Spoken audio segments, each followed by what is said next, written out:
we're moving forward, but what are we bringing with us? And that's kind of been my angle through all of this. Is like, does our language get to come with? Like, I hope so. But we are the only ones that get to determine that now. It's not the man keeping us down. It's not the council that hasn't put up the money. It's us as individuals. What are we going to do about it? Are we going to bring it with us? Because council's not, the governor's not, or whoever else, funders, whatever else we're relying on, they're not going to bring our language with us. We are.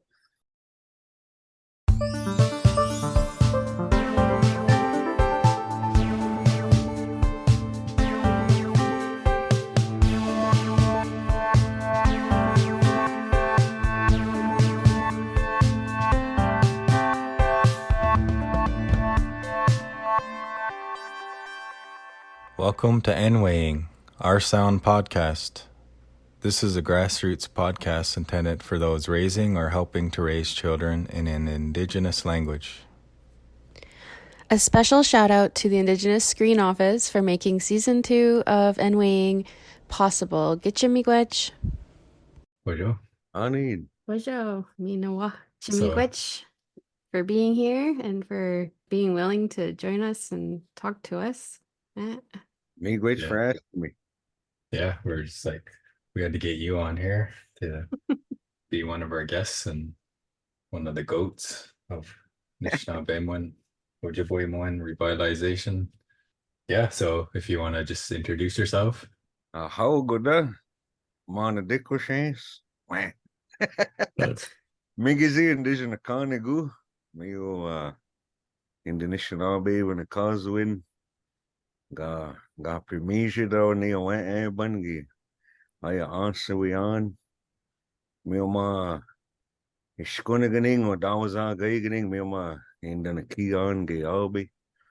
Mio ma Wayne Gion.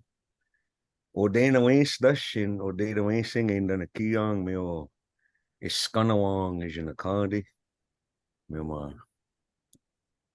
ni wa kaya ganin on e amagak. Minwa ingikinu mage evide gabi kind also we gamigung ma ishkuna ganing me so gidin way winning on ikinu mage on minwa ani ne Asia twayang inishana bewiyang minwa anuji go gegwe jichigiyang nando wenjigiyang the jikamang the manumina keyang minwa iski gomizigiyang giyo sewin kinagego nanjigeda o nishanabe misio jichigiyang umakea bimina jamanga un wewiziyang inishana bewiyang in dayawag dash niwen nini janisag nisiwag ingyu nguzisag minwa basic nindanis ninitamujagan ni jugavo is in a caso ni stana daso bebune gizi no waj genuzi a pish nin ash way the basic ne guzis money do bene shi sag is in a caso a shinengo daso bebune gizi migo bajina gi maji o da bi wait bapen is wa gonna do ash nindani sanan a shinano bebune gizi o gemagi jugukwe is in a caso Kenagego ino gekendan neta gikange gay and the squay jogging and on jaw no sage in the caso made to go madaso babuna gizit ekoniwing migo bajina ekoniwing kiji kang video wadu kodari me maga tajigi kino maguziwa nini janisananik Ude wadu karari metigo basic ge abi ayadima. Ash nuj in the jichigi cho John Mizian ba we do kawag nijinishanabi bimnesia ang Ojibwemowin magaja sema chigiyang and guji and we kwajichigi to be dagoshanan ma na damagishian the nagamoyan panin ba nagamomin Mio and Dajagana Shim Nagai. Yeah. Daga. So my name is Migizi, and that's the name most people know me as my Anishinaabe name. I was given when I was a little bitty guy, and still known by Migizi. My English name is Michael Sullivan. I'm from the LCO Ojibwe Reservation, Lakudre, or Ozaawaa, we call it in Ojibwe. And we're about an hour south of the southern shore of Lake Superior. We're about an hour south of Bad River, Ashland, Duluth, that area. The little village we live in is called the Scunawang. We're right in between two lakes, right where big LCO and meets up with Gurnall Lake. Our house is right in between, about 100 yards from each lake. So we live in the woods, pretty nice area. We spend a lot of time harvesting our Anishinaabe foods and stuff. I teach Ojibwemowin at our local Anishinaabe University. And I teach language and culture and harvesting stuff and occasional other random classes. I got 4 kids. They're all growing up now. I got my oldest is 20. And then my second born son is 16. He just recently got his license in a car. So we're up late worrying all the time. We got one daughter, and she's the queen of the universe, according to her. We got one. Our baby boy is 10, and he's 4th grade, just finished 4th grade at Wadukadading. So that's where all of our kids went to school as long as they could. And we only got one young enough still there. Wadukadading currently goes up to 9th grade. So our three older ones are older than that already. So, but I worked at the Wadukadading school for 7 years, and I volunteered there for a couple years before that, and I still volunteer there now. I'm still actively involved with our language immersion school that we have here, so currently serving K through 9. I'm helping out now with the adult side of things over at the university and helping to teach the next crop, the next batch of language warriors out of northern Wisconsin. So a lot of good work going on in the region, a lot of successful efforts popping up here and there with a lot of our neighboring communities, and it's getting exciting. We're not the only ones anymore for a long time. That's one of this where there was young people, but we're starting to get bigger numbers across the territory. So it's awesome. Oh, My gosh. yeah. So we have heard a little bit about, well, you've shared a little bit about who you are. For those of, I don't know who wouldn't know who you are, honestly, at this point, but maybe for some new people who are listening. And we were just wanting to kind of talk about how we all met or how our paths crossed, to give some context. Yeah. gonna bunch uging gi gonna bunch Ann Arbor gi ayayang mi netamgi wabumago Ozaawaa mio netamgi na kweshkodadiung mi dashi with the nagajiwanongi gi kabeshi egg uging mio tajin na kweshkodadiung. Is that right? Yeah, I think I first met Monty and Ann Arbor for the Algonquin conference, and that was the first one I ever went to. I was really green, didn't know anything. They just kind of met up with the other Shinobs and everybody else who couldn't understand what the linguists were talking about. So, and then I met the two of you. Must have been a few years later at Oog, the Ojibwemowin camp up in Cloquet, I believe. Yeah. I was reminiscing on it today, and I was like, yeah, just thinking about sitting with you in the assessments and whatnot, because you were, I think, doing those at the time at the beginning and at the end, and then I think Big Drum, I think we showed up. I think we met up. Came down to LCO, yeah. Yeah. Oh yeah, I forgot all it was summertime too, right? Yeah. Yeah, it was nice. We're getting ready for that same dance. Will be next weekend here. Oh. Oh yeah, I forgot all about that. You guys came right to the holy dance here. Yeah, I used to help with Oog at their assessments. I was always the guy that made everybody super uncomfortable, and it was also awkward, They would just have me do that, so I couldn't even hang out or, get to know anybody, I just come in and turn on the recorder. Nervous. Yeah. Yeah, I remember meeting at the Algonquin conference and then just briefly and then met again at OOG and then we had some mutual friends that you knew through powwow you Yeah. used to sing with. And I think you came in the first time I went to OOG, you came in to sub in for a week there for the grammar Oh, portion.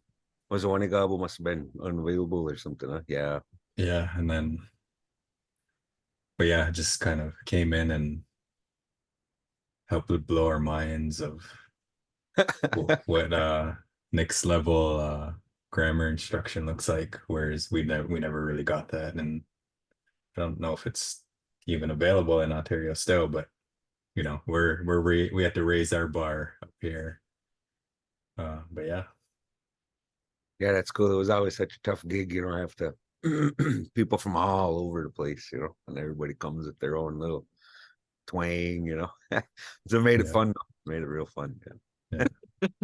Nice. Yeah. So maybe we can talk about now your learning journey and then how and why did you begin learning Ojibwemowin? Yeah, I think we were lucky around these parts. When we were kids, you had quite a few of the older folks that spoke it, right? And so it wasn't uncommon to hear people chatting in Ojibwe and laughing, and you're at bingo or you're at the store or the tribal office, and all old people, and they're always laughing, and you grew up around that. And then I was kind of a curious, nerdy kid that paid attention and asked a lot of questions. We had class, in school and stuff, but it was never anything really effective. But I always paid attention to stuff young, so I knew a lot of words coming out of my youth. And then my particular family I'm from is pretty heavily involved with ceremonial stuff, so we were, as kids, we went to the dances and the big drum halls, and you got to hear those talks. And so of course I got put on as a singer and had to sit there and sing as a young guy, and it was almost like overnight, and all the elders that we relied on to do all the speeches and talks and all that important stuff on the ceremonial side of things, started checking out on us, and that responsibility started to fall down the line. And I felt that pressure, as a young guy. I was supposed to go to law school. I tell everybody that, the creator had a different plan for me. So kind of get pushed in those different directions. And then as I got a little older and started in, I was picking up Ojibwe pretty quick. I had a great uncle of mine, Bijikibun, who was top-notch Ojibwe speaker, and I had 100% unlimited access to this old man. I could ask him anything I wanted in the world, and he'd have a pretty dang good answer, even before I knew anything about grammar or anything like that. But that old man really got excited about my desire to learn, and what really supported me. So I picked his brain all the time. I got all these notebooks asking him stuff how to say. And when he passed away, that's when I kind of got pulled into the field of linguistics. It was just kind of like coincidence. We say we don't believe in coincidence, but it was just really freakish how everything worked out, and the path was sort of paved for me to go. And so I got, through my experience in linguistics, I got at my graduate school work, I got acquainted with just the most outstanding elders we had left in our territory, and got to spend hours and hours and days and weeks and whatnot recording them, and transcribing stuff, and making friendships. And so those elders with me in pretty good shape. I could limp along in Ojibwe pretty good before I ever had a class or anything like that. I could get by pretty good just from hanging around. And I remember I only took 2 Ojibwe classes ever. People are like, what? And I was like, yeah, I only took 2 language classes. Yeah, Ojibwe, Like to this day? Yeah. I took Ojibwe 1 and Ojibwe 2, and that's all I needed, man. I just needed somebody with the roadmap, and the language instructor I had was a real grammar god, man. His name's Acebun. He's still around here. He's one of our elected officials now, but he was a really deep knowledge of the grammar, and that's what I needed, was that on the board, because I had the sound ready and I could understand, I could get the gist of everything, but the pieces, like I couldn't make sense of the structure. And when he put it on the board, it was like, whoa, that's all I needed, man. And to know that there was rules and there were patterns. And after that, I was off and running, and then I started working on a dictionary project in the Twin Cities when I was in grad school, and that really opened up my eyes and ears to all of the beautiful variation of how our language is spoken, from place to place and among different generations. Really cool experience, and a sort of nick of time. A lot of those old people that I worked with aren't around anymore, so thank God every day for the time I got to spend with them. And but yeah, that's kind of how it happened for me. And then so I was pretty competent Ojibwe speaker. Coming out of grad school, I could get along just about anywhere. But then when my children started school at Wadukadari, my oldest boy, Niju, he started in first grade there, which is generally late. They won't let you sign up late.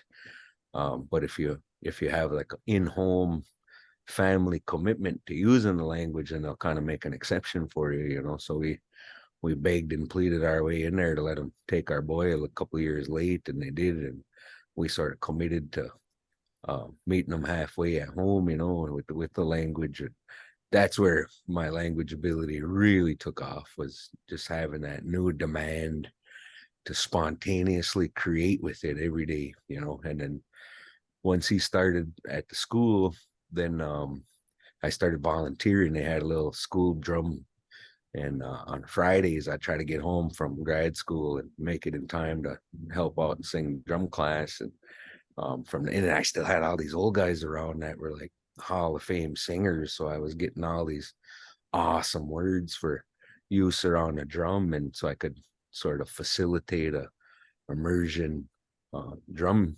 experience, right? So I did that for a couple of years before I ever let them pay me. They were trying to pay me as like a helper, a contractor, but I didn't think my language was worth getting paid for, because I couldn't talk, not that well yet. And so I volunteered for a couple of years, and then and then they were starting to add middle school. And when they got the plans together to add middle school, that's when they came and recruited me to come home. I was teaching Ojibwe in Duluth at the College of St. Scholastica. I had a real nice gig up there on top of the hill, and they come drug me back home to the res where I belong. I worked at Wadukadari, and that's where my language just took off. You know what I mean? Like every day, all day. You just don't even really think about it after a while. And I tell all my students that, like, the day is coming where it gets easy. You don't really got to think about it. But the only way to get there is to make the muscle strong and do the lifting, So, but that's what really took off. I owe so much to my experience at the school. Incredible. Highly recommended. Yeah, like we could do a whole episode probably on Wadukadari. Maybe that will be another time. Yeah, get around here. He has always got a lot to say. Yeah. When did you, or why did you feel like it was important to speak to your kids? Did you always know that you're gonna speak to them, or did that kind of just one day you just were like, yeah, when I have kids and I'm gonna speak to them in Ojibwe? No, man, like, to be honest with you, when I was younger, I didn't even think it was possible to be able to learn Ojibwe well enough to speak it to my kids. And it was Keller and Lisa and their whole launch in Wadukadari. I remember standing in Hayward, which is our little border town right outside the res here. I was standing in there, and Wadukadari, at this time it was only K2, so they only went up second grade. And we were out by this little pond where this little park is in Hayward, and they come marching down the hill with these kids, right? And there was like 10, 15 kids, and Keller and them were all hollering at the kids in Ojibwe, and the kids are answering back. And I was just like, whoa, man, what the heck was that? You know what I mean? And here I was already learning Ojibwe the best I could, but it was like, wow, like it had never crossed my mind that people could get good enough at it to use it every day, especially in a school. So, the whole experience of learning our language, you got to constantly reset your goals. You got to set those realistic goals on a daily, right? And then constantly reset them. Otherwise, you just plateau and you just get stuck in the same old routine phrases and stuff that you're comfortable with, right? So it was through seeing that, it was like, wow, man, they're really doing it. And then we were in Perkins one time, and it was a few years before we had kids. We were sitting in a restaurant, and right over on the next table was Keller, Lisa, and their little boy. They had a little boy a few years before we did,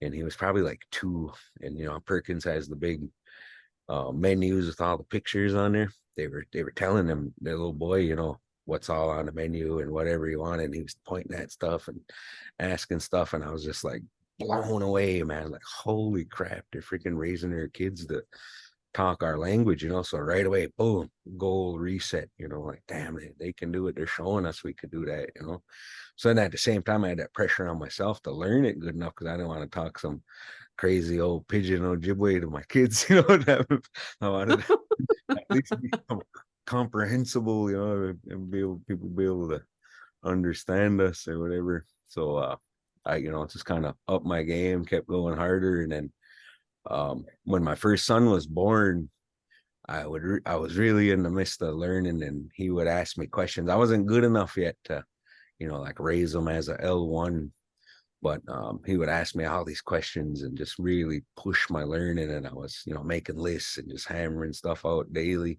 and I had those old people around to ask questions. And then when my second son came along, that's when I was like, boom, I'm committing to this. This little dude's only going to hear me talk Ojibwe.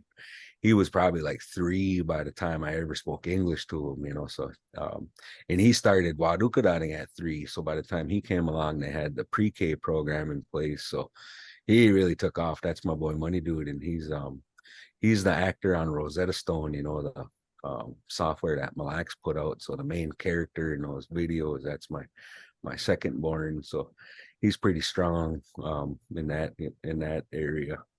And then my 2 younger ones come along, they just went in there the same way. So I think it's like when you see what it does for the kids, it creates like a confidence and a poise that just doesn't come from anywhere else. And people will say that about our kids. Like, if you give our kids a pinch of tobacco and ask them to do your invocation at your powwow, or ask them to tell you a winter story, I mean, that's something they could get up and do in front of thousands of people.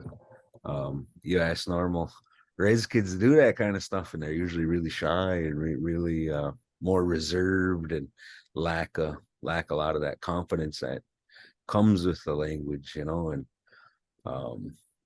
I think people will look to like academic test scores and sort of more colonial measures of success.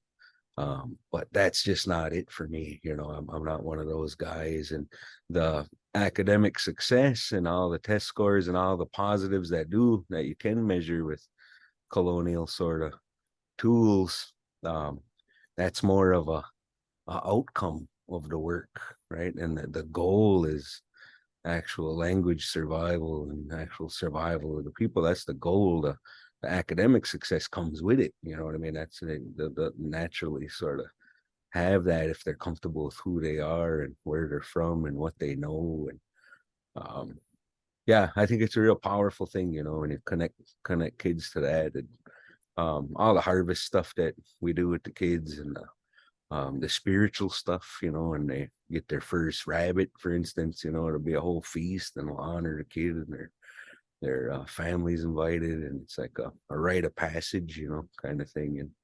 And this stuff you don't get in mainstream school systems, or our kids that succeed in the mainstream, it's because they walk the line, right? It's because they sort of blend in, or they be the good, the good kids from the res, and then there's always the group of all of the rest of us, the naughty kids that don't walk the line, So in those schools, you don't really see the behavior stuff in the that, I mean, you get squirrely guggy ba disease, but nothing too bad, you know. So I think it does a Yeah. lot. Even just the manners.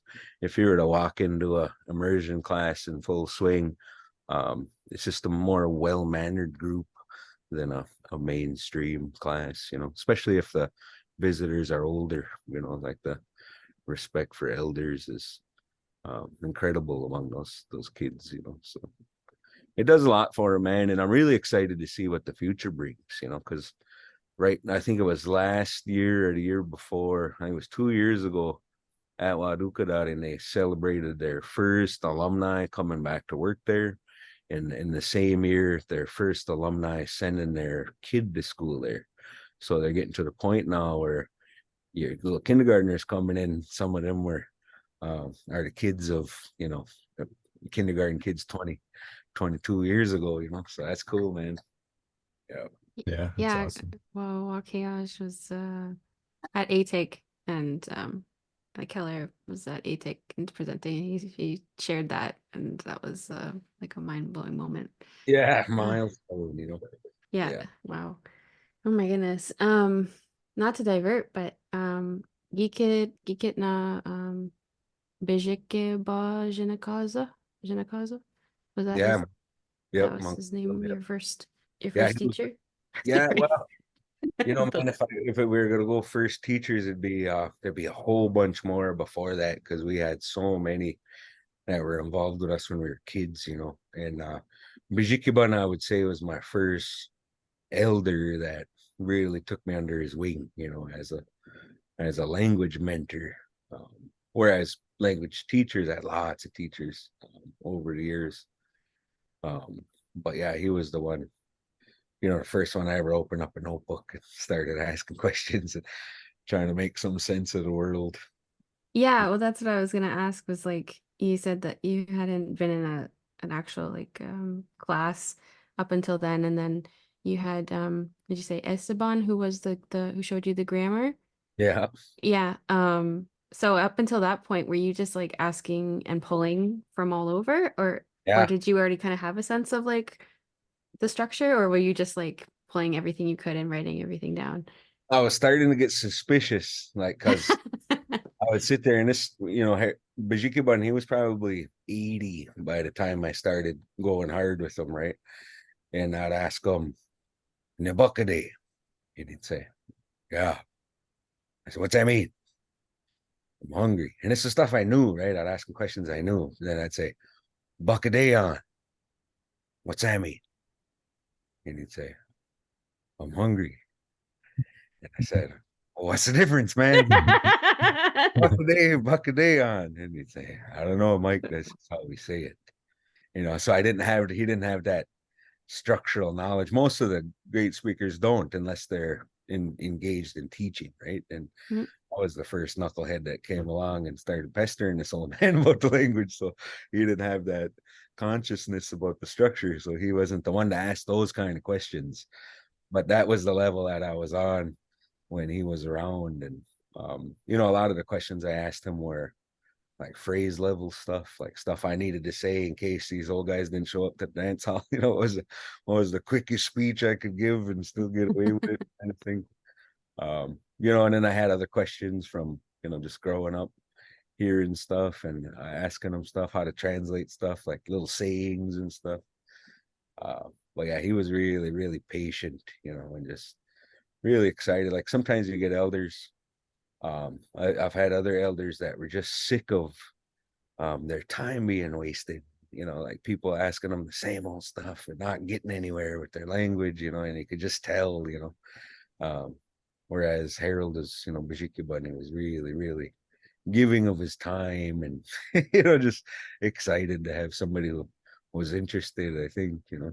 Yeah, no, thanks. I was just kind of for myself, and yeah, I was just kind of trying to paint the picture a little bit better to know like where you were really, how it all kind of formed in that way. Because like you said, I can imagine at that point in time, no one had really kind of figured that out even at that point, especially speakers who I wouldn't be able to tell you English structure unless like I can now because I'm looking into it, but just because I speak English doesn't Yeah. necessarily mean that I know all the linguistical parts of it. Yeah, sorry, I just wanted to ask you that because I was like, whoa, I totally didn't like everyone has a different learning journey, right? So I just was clarifying miigwech.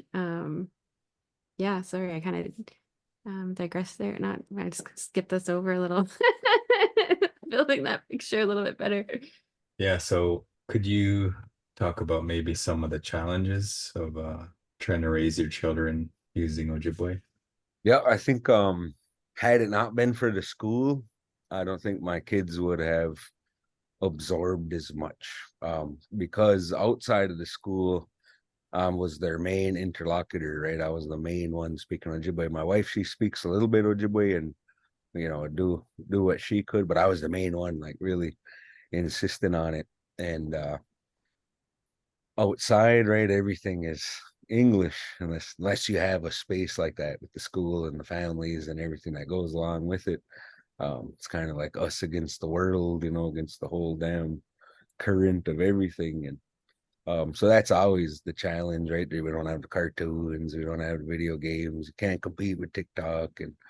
And one thing you notice is that depending on their age and the context, like with my kids, even to this day, my older ones, it's all about the domain and it's all about who's around, right? Like I can talk Ojibwe to them all day, every day, but they pick how they answer. And when they were like little snot-nosed middle schoolers, right, I would just not even accept the English and wait for them to ask. And then they got to the point where if they were going to ask me for anything, if they could go stay at their friends or have somebody over, then they come ask me in Ojibwe, because I must have been more inclined to let them if they asked me in Ojibwe, right? And, but they go through these phases where they'll be a certain age where they're really excited to use it, and it doesn't matter who's around.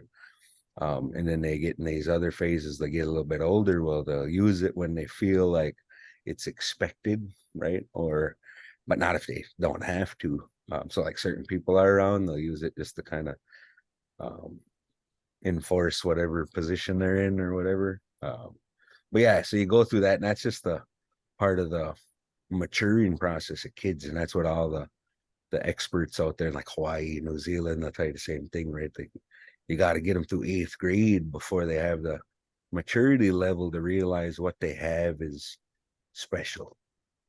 Whereas when they're little, it's just the way my mom and dad talk or the way we talk at school, or they don't really have the full all the loaded sort of power that comes with a kid that knows their tribal language, so yeah, I think there's all those challenges, and then I feel as a traveler who goes all over the place, I definitely feel that connection to place.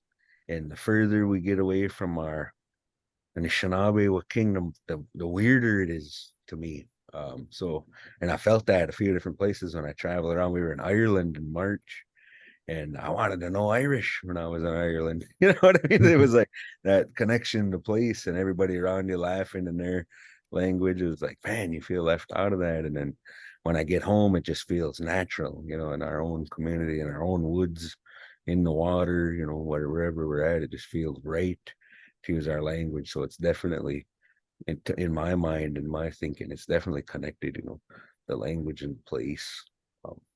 And I think the kids feel that too. And there's like certain domains, certain spaces where they feel comfortable using it, and other times maybe not so much, or awkward, depending on what their friend group is and who's around and all that stuff. So tough being a kid these days, I think, whereas when we were kids, I don't think we would have had half the things to worry about, or who was following us on this app or liking our stuff on this one.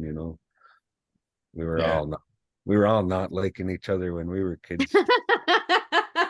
Good old days.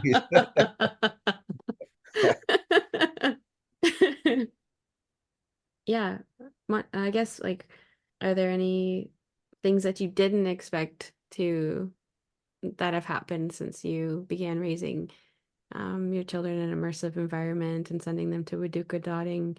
Was there anything that like showed up in your guys' path that you just like was very unexpected in a positive way that you didn't foresee whatsoever? Yeah, I think like the older the kids get, the more that they get it, you know, and I think that's something that as a parent, I always expected them to know all along and feel it, know it, and get it, what it's all about. But I think the older they get, and they look around, and the more they travel, and the more they see different communities, they realize, like, holy crap, man, that what they did for us is different. You know, what they did for us is something a little more special and really unique. You know, our kids, um, I don't know, sometimes as a parent, you don't really appreciate the pony show, so to speak. Like, oh, kids speak, would you be say something? How do you say blueberry pie? You know, and as parents, like, come on, man, it's weird, you know. So, but I think as far as my kids have done so far, they've handled that all pretty good about being, you know, somehow special kids that know how to talk their language. But I think the older they get, they realize how lucky they are, and I am grateful for that, you know, because I would hate for them to grow up and, you know, just kind of run from it or not want anything to do with it. So um yeah, I think in the further they go with the immersion school, you know, the like up to ninth grade now, none of my kids had the opportunity to go that far. But I think the further they go with that, as soon as they get through to 12th grade, like that's just going to do incredible things for those youth that get to experience that, you know, like, wow. Because all of those kids feel their connection to their school, you know, they love their school and they're like so excited about their school. And it's not really a common theme among too many res kids around here, you know, so I think that's cool. I think there's the best days are in front of us as far as I'm concerned. You know, I think we always talk about the good old days 100 years ago when everybody spoke our language, but it's like, man, 100 years ago our people had it rough, you know. And then, well, what about 200 years, 300 years? Like every generation has their own troubles, their own stuff that they live through. But I think as a people, the best days are yet to come, you know. And the more kids we bring up like this, and you know, a lot of people talk the whole decolonize sort of line, and but I think that the idea that's really going to move people is the sort of re-indigenize the space and recontextualize the language, right? And so we're moving into the future, like it or not, right? You're not going to convince any shenobs to go live in the woods in a wigwam and haul water every day when they could stay in their air conditioning and turn the water on in the faucet, right? Like people don't want to go backwards. We're moving forward, but what are we bringing with us, you know? And that's kind of been my angle through all of this, is like, does our language get to come with? Like, I hope so. But we are the only ones that get to determine that now. You know, it's not the man keeping us down. It's not the council that hasn't put up the money. It's us as individuals. You know, what are we going to do about it? Are we going to bring it with us? Because council's not, you know, the governor's not, you know, or whoever else, funders, whatever else we're relying on, they're not going to bring our language with us. We are. So I think the schools play a heavy hand in that, you know, our immersion schools and families, and real excited to see what the kids do with their kids, you know, because that's really the slam dunk victory. All we can do is do our damnedest to pass it on to that next generation of our kids, you know. And if they do pass it on to their kids, like, man, that's a real victory dance there. Yeah, no kidding. Yeah, like for sure, like bringing it, like what are we going to bring? Like that kind of resonates. And I think that'll resonate with a lot of people. Like, what are we going to bring forward with us? What would your kind of some advice would be for parents who are wanting to do, you know, raise their kids in the language? Yeah, I'd say go as hard as you can go, you know. And a lot of people, like, if you don't have any language ability at all, right, and people will start with labels and then reset, right? So once you know how to say door, then take off the label and put gibakwan on there or bakakwan on there, put some kind of verb to go with it, right? And start expanding. I think you know, if you're talking language learning as parents, you know, while simultaneously being parents, then you got to really dedicate yourself, because otherwise you you're your main model, your kids' main model for language use, you know. So feel that pressure as a healthy pressure. You know, don't stress yourself out about it or beat yourself up about your limitations. Use that as the fuel that pushes you to work harder, you know. And then always seek out more, you know, never be content with your own ability, because I just one old man used to tell me there's always a better way to say it.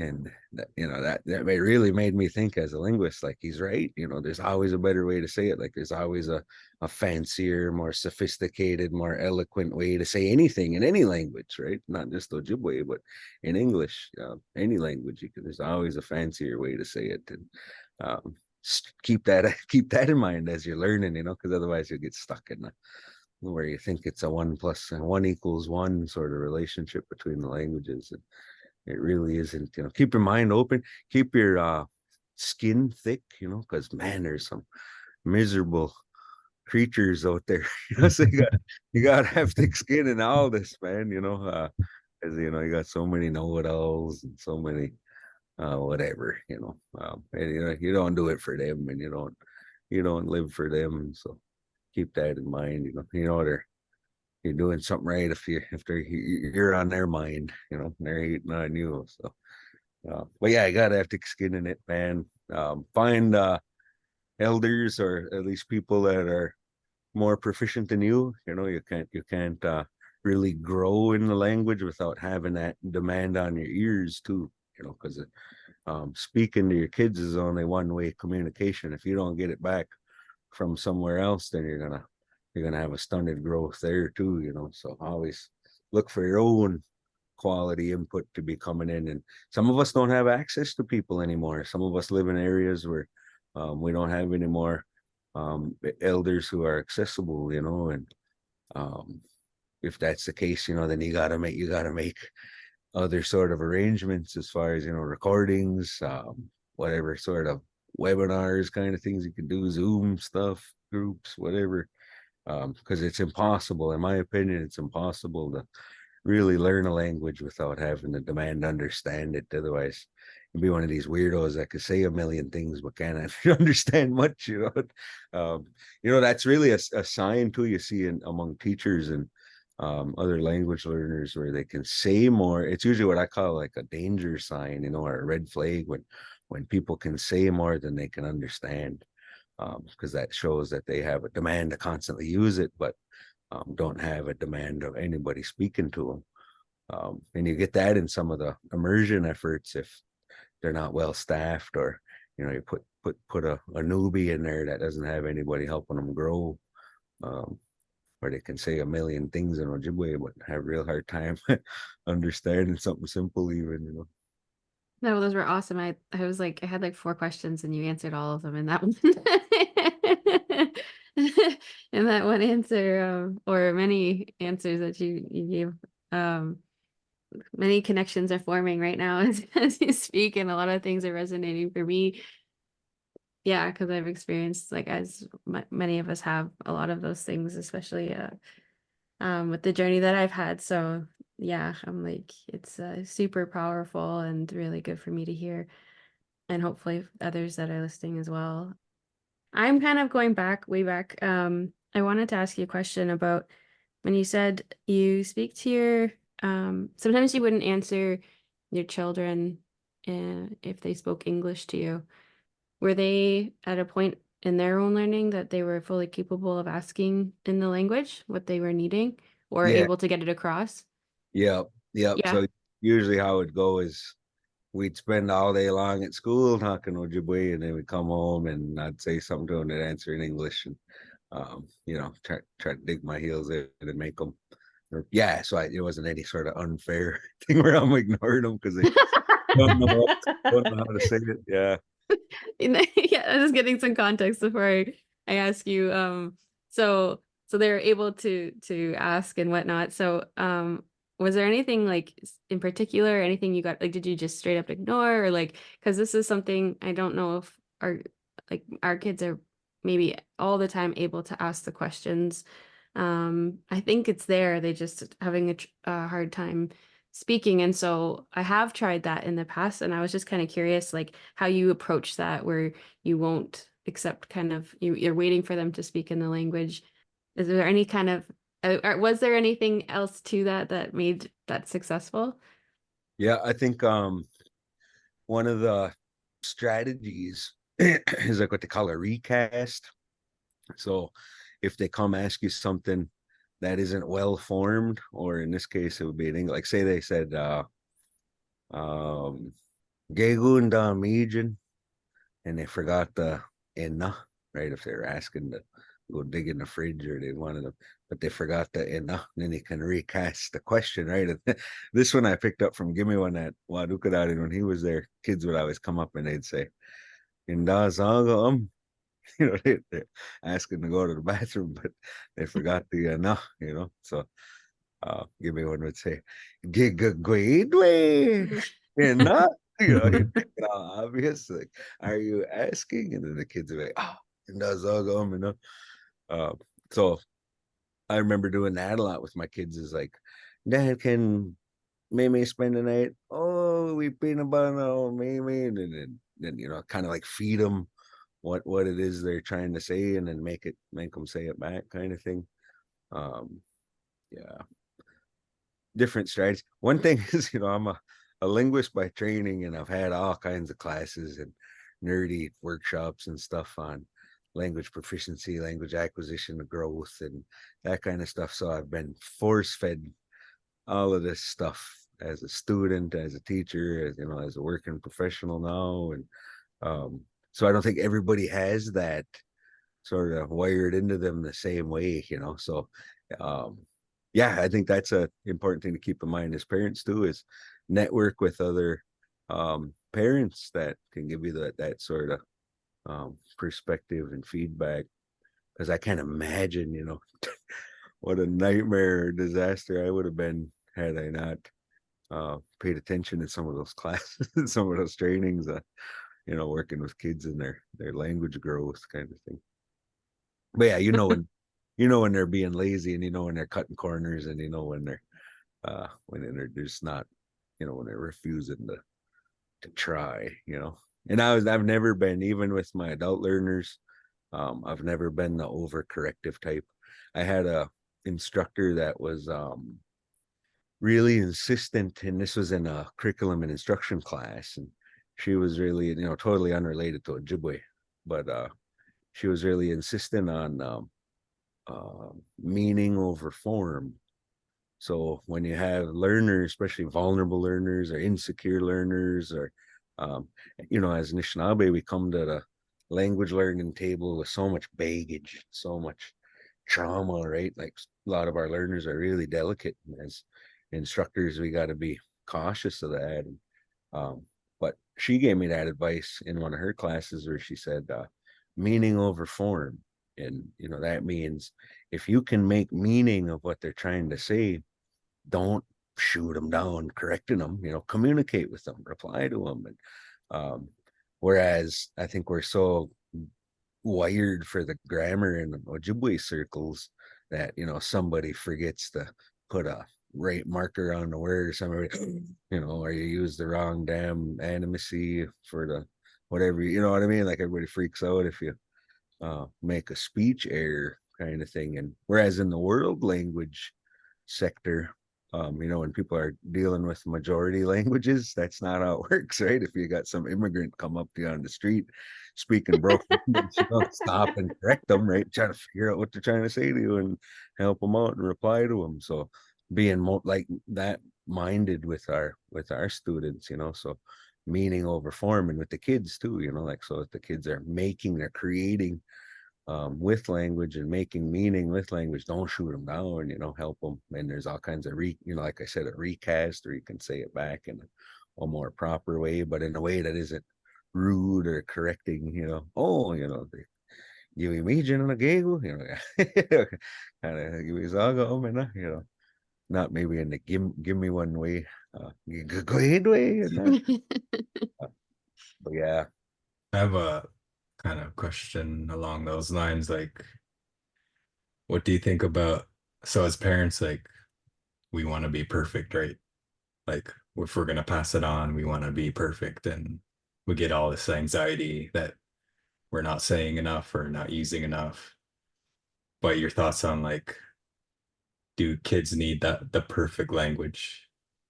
Like maybe even like, I don't know the the teacher proficiency level at Wudugadotting, but like what the kids are exposed to or even at home. Like I know some people feel like, okay, if I'm not perfect and I'm not fluent, then I shouldn't speak at all.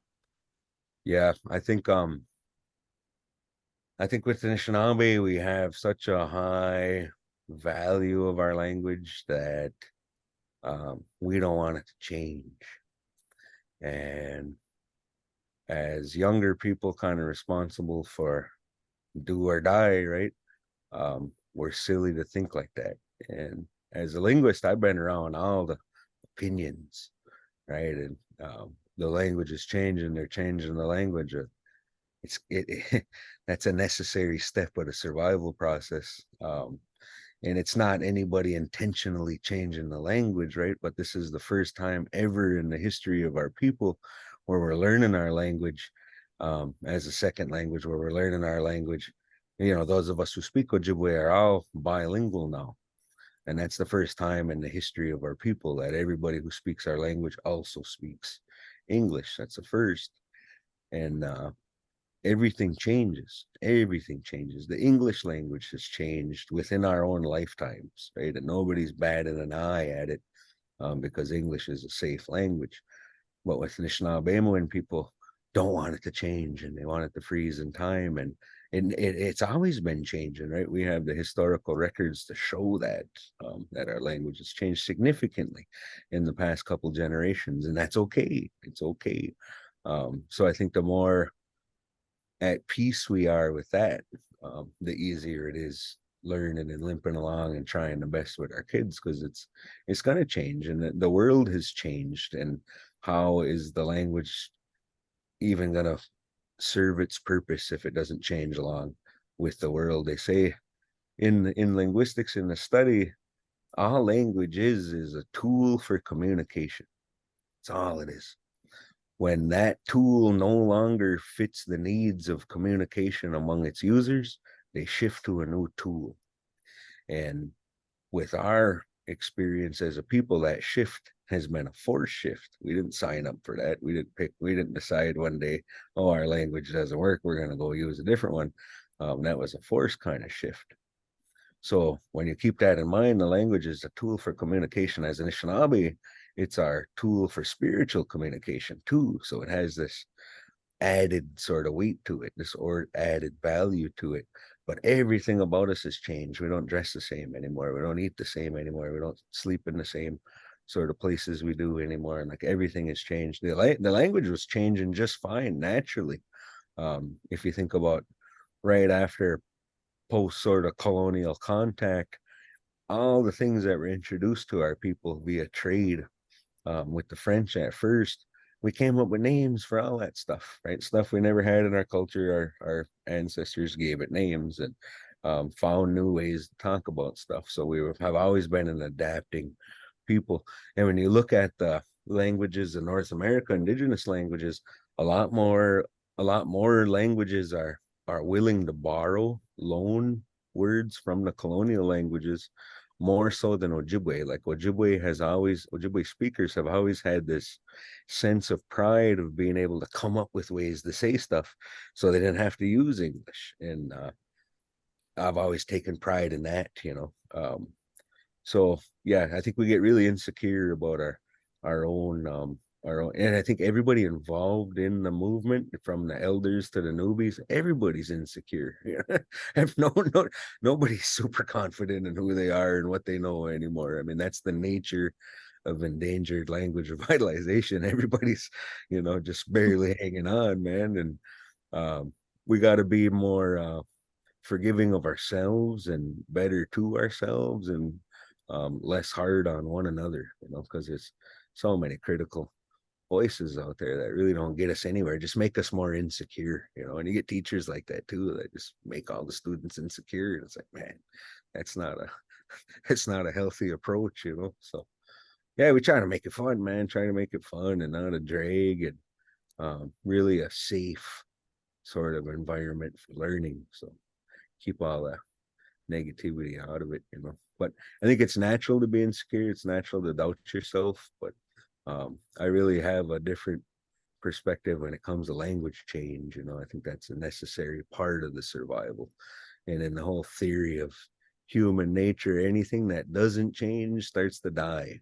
So when something stops changing, it starts dying. So change is a healthy thing. And I think that's harsh on the ears of a lot of our sort of orthodox Anishinaabe, who think, no, nothing can change.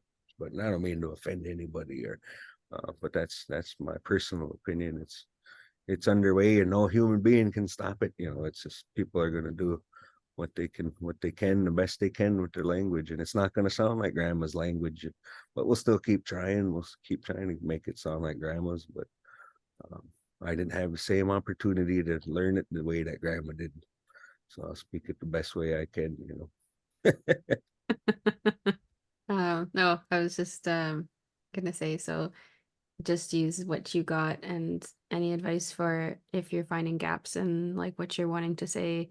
Keep track of everything you don't know how to say. That's gold, you know. Keep track. And I'm a big pusher of the little notebooks or the iPhone file folders, you know, like keeping track of what you don't know how to say, because the minute you get around somebody who knows a little more than you got all kinds of questions for them. Like, I think one of the worst things that happen is when people actually get access to elders and they don't know what to say, you know. And it's like, oh, I got all these words. I was just talking to my baby the other day and I didn't know how to, we saw this on the street, or, you know, like, I used to keep track. I still keep. I got a whole list of words on my phone of when I get around the right people, I'll pull it out and try to fill in the blanks. But that's just as important to keeping track of your new words as keeping track of what you don't know how to say. And the only way you can reveal that stuff to yourself is by pushing yourself. So telling stories is where I really, really grew with my ability to speak at length, because every time you're telling a story, something will pop up like, man, how do you say all of a sudden, or in the meantime, or, you know, back at the ranch, or whatever. Back at the ranch. Whatever story you're telling, you know, something's always going to pop up that it stumps yourself, you know, and keep track of it, and then ask your favorite elder next time you see them. Yeah, that's good advice for language. You got to be kind of like psycho about it, you know, because in this day and age, nobody's going to give it to you, and you're only gonna know what you go out there and get. That's it. Yeah, I was running around ATAG bugging elders. How do you say that? How do you say that? Wi-Fi, it has Wi-Fi. Number one stumper. Have you Oh, been? I was just gonna say, you guys get a word for Wi-Fi yet? I've been asking everybody. We got a word for internet, but how you hook up to it, we don't have. And I think it's weird for Chenab speakers because Wi-Fi literally is connection without touching. And all of our Ojibwe sort of morphemes that have to do with connection literally involve touching. So when it comes to the concept of Wi-Fi, it's super weird, man. So keep me posted if you guys find one, come up with one. We'll use it over here. Otherwise, we got the emergency work on it, Wi-Fi. And Wi-Fi now, I'm a good. They'd say you go walk in a restaurant or something. Wi-Fi now, I'm a good. Yeah, it's like coming up with these new words. Like, I think like you guys, like I see some curriculum stuff online from out west, and I think you guys have more kind of words for things because, you know, you got to teach the kids in Ojibwe these things. And sometimes I go to the elders here, like Southern Ontario area, and they'll be like, no, it doesn't make sense, or no, we wouldn't say that. And I'll be like, okay, well, how would you say that? And they'll be like, I don't know, but we wouldn't say that. So there's those challenges too of like going to elders, and I'm sure you've come across that too, elders that are like, no, we wouldn't say that, or we have no concept of that. And Heck yeah, all the time, man. And that's good. I think you meet and you get to know elders, right? And all the elders you meet and that are willing to teach you, it's all good. It's all great. listen as best you can and learn as much as you can. But in all those travels and all those experiences and relationships, you'll meet elders who have that special gift of sort of working with us, right? And it takes a special kind to put up with us, And thankfully, I've had opportunity to meet several of them that were gifted in this way. And when we would come up with stuff, we would often come up with like the proposal, right? Well, could we say it like this? And we'd come up with our best version, which usually triggered something for them. No, man, nothing like that, but say it like this, or they'd fix it for us kind of thing. But yeah, I think elders really have to feel that need for it, right? Like, okay, I'm not going to give you a word for zebra. We don't even have them in our woods. But if they were sitting in a class of 6-year-olds and that zebra is the only damn animal in the classroom that you didn't have Ojibwe name for it, and they'd probably play along, and give you a way to call it. But context is everything, and if you elders that aren't involved in the movement may not see what we're trying to do or even understand the level in which we're trying to do it. Whereas the ones that get to experience that are like, wow, get some sort of drive of their own for what they do. So yeah, I got to hang around with some pretty awesome wordsmiths, some pretty awesome wordsmith projects, coming up with all kinds of crazy words, yeah. But I think it's like anything, like any language, people are gifted in different ways. You talk about, or we talked a little bit about anxiety. I don't know, you seem like you don't get anxious or anything. You seem pretty laid back and pretty in tune. But have you ever felt like in your learning journey, like, oh, I'm never going to get there, or, that kind of down? And how did you kind of get yourself out? Yeah, I think everybody gets anxiety and spooks. Some people just hide it better than others. And I think with my experience, I got put up on the microphone way before I was ever ready for it, right? MCing powwows and round dances and talking at ceremonies. And soon as I was identified for somebody who had a little bit of language knowledge, it's like, next thing you know, tobacco's coming every direction. Talk for this, talk for that, talk for this, talk for that. So, and they say it gets easier, but man, I still get super nervous for even little bitty feasts and stuff, But me personally, I had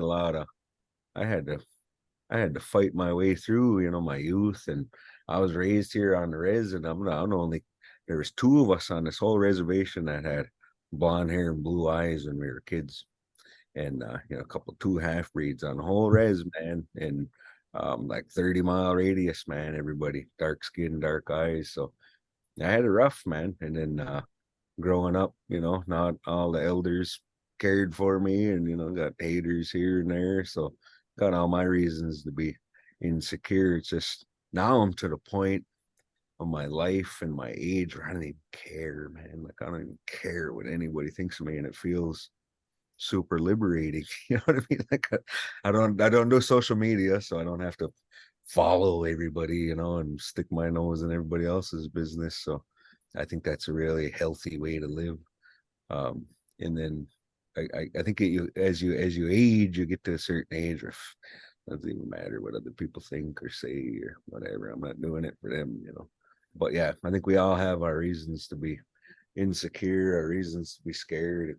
I tell my students, like, don't be nervous because you got to do a class presentation. Like, man, wait till you got the tobacco in your hand and there's elders in the room, and then I'll give you a pass to be nervous. This is easy. This is the sandbox here, this playground, man. Like, getting the dance hall, and that's where the pressure's on, Yeah. You talked about ceremony.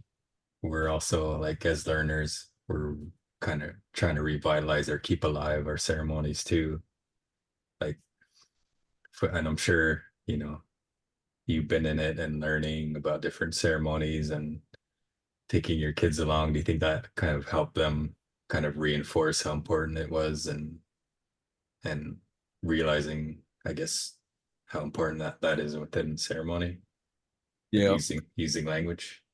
Yeah, for sure. Yep. The kids, I think, get that. And I think most of the kids understand that connection, like, and I think that's what it really was for me.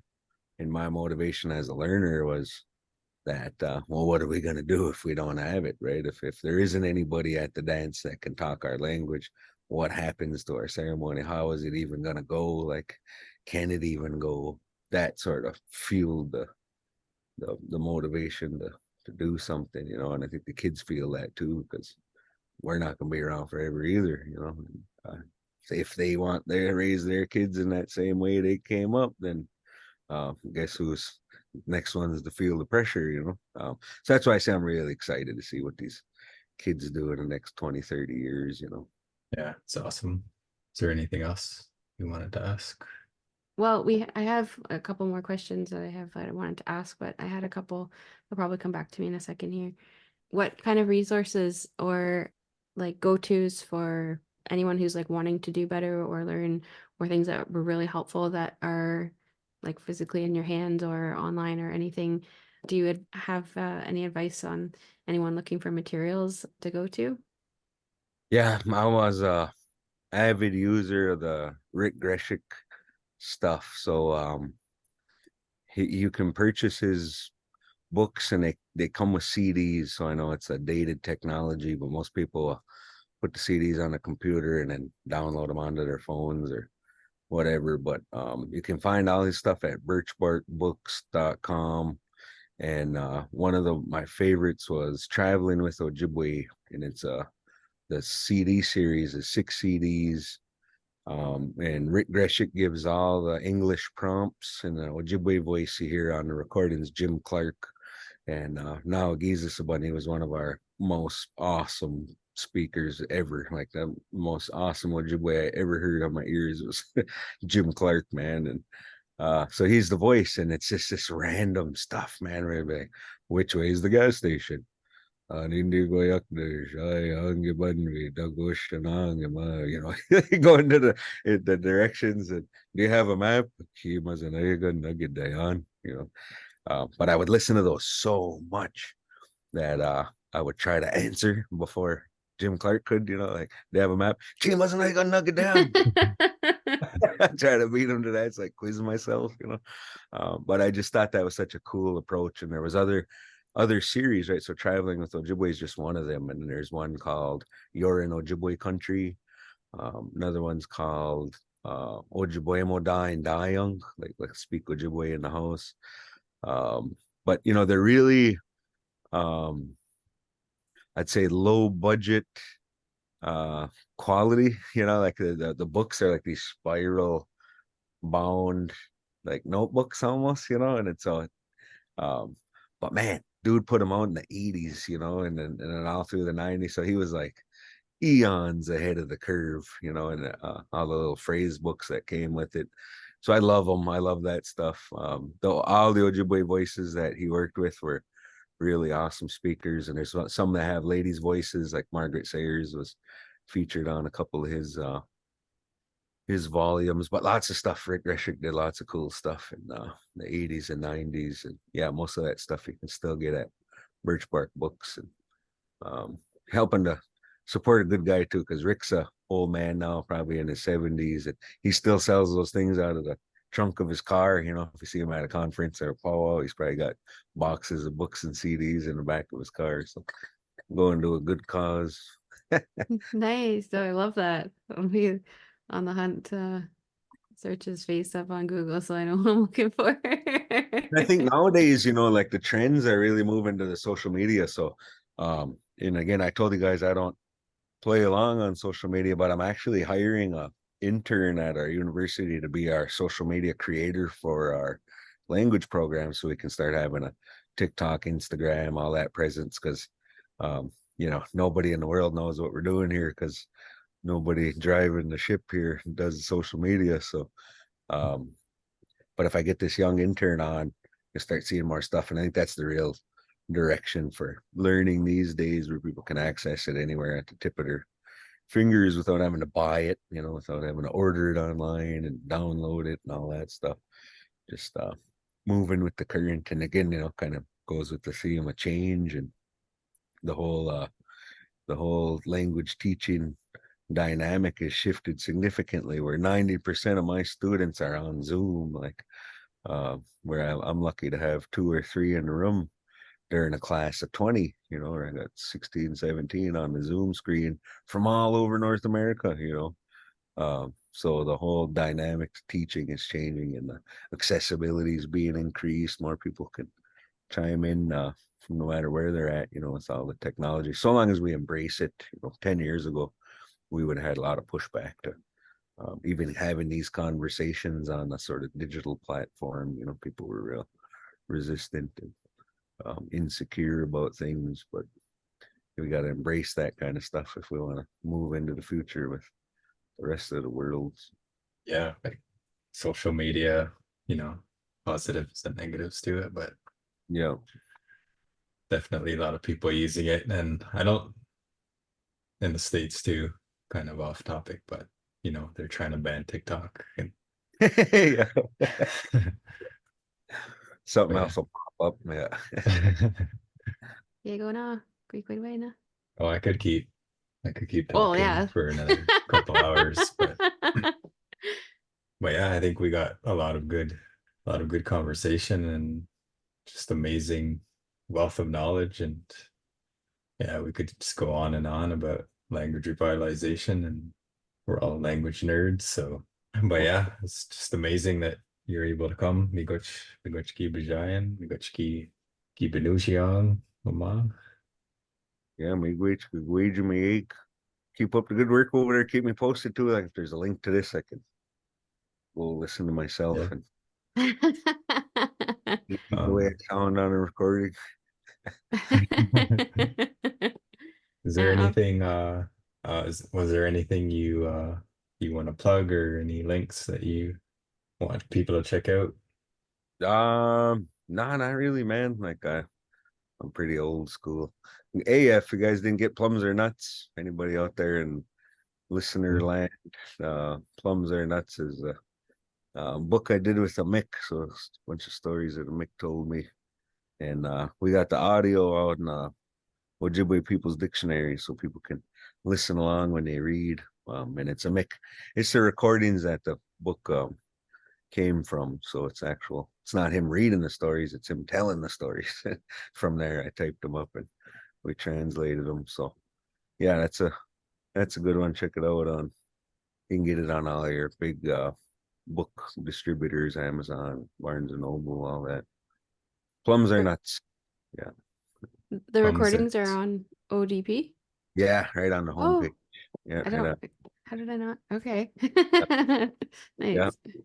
Yeah, we're pretty proud of that. So yeah, check that out. And then be on the lookout for social media stuff from LCO Ojibwe University. Hopefully sometime by the end of June, I'll have somebody hired and putting up content for us. So excited about that. I got a bunch of crazy ideas of things I want to do, and we got all kinds of potential actors in the community to make fools out of. So should be fun. We're gonna have fun with that. And we went to them. When Kian or Jigen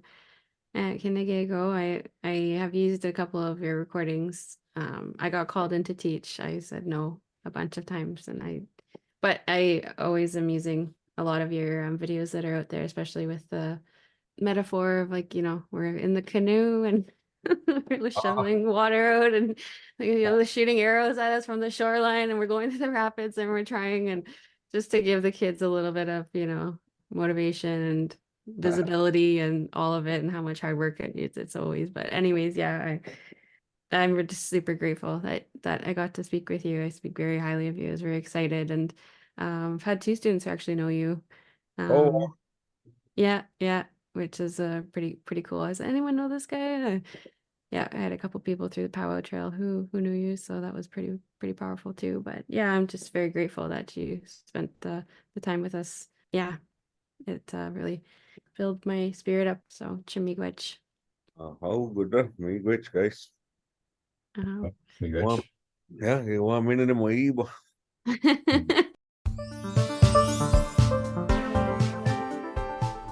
Chimigwech gab Zindauye Kinawea. Thanks so much for listening to our podcast, Enweying Our Sound. To reach us by email, find us at oursound.podcast@gmail.com. You can find all of our links to Buy Me a Coffee, Patreon, Instagram, etc. at our link tree, which is linktr.ee/enweying.oursound. Our theme song was done by myself, Neen Mashkogabwitkwe, and artwork completed by Nishime, my younger brother, Brent Beauchamp. Chimigwech.